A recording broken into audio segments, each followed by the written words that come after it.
وعلیکم السلام ورحمۃ اللہ وبرکاتہ۔ جی محترم پیارے بھائی، رفع الیدین کہتے ہیں ہاتھوں کو اٹھانا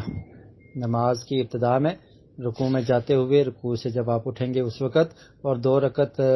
کے بعد اگر آپ 4 رکعت کی نماز پڑھ رہے ہیں تو 2 کے بعد تشہد بیٹھ کے جب اٹھتے ہیں اس وقت، یہ 4 جگہوں پر رفع الیدین کرنا نبی کریم صلی اللہ علیہ وسلم کی سنت ہے، آپ سے ثابت ہے، آپ نے کیا ہے۔ اس کے لیے احادیث کی تمام کتب میں احادیث موجود ہیں۔ صحیح البخاری میں عبداللہ بن عمر رضی اللہ تعالیٰ عنہ سے روایت موجود ہے، اور اسی طرح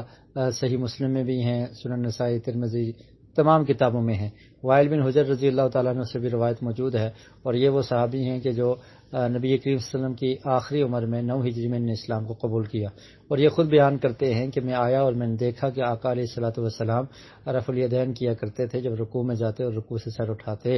اور سردیوں کا موسم تھا، یہ بیان کرتے ہیں تو پیارے رسول صلی اللہ علیہ وسلم اپنی چادر مبارک سے ہاتھ نکال کے تو ہاتھوں کو اٹھاتے تھے۔ تو رفع الیدین کرنا ثابت ہے، اس کے لیے بے شمار احادیث ہیں، تواتر کے درجے تک کو پہنچتی ہیں۔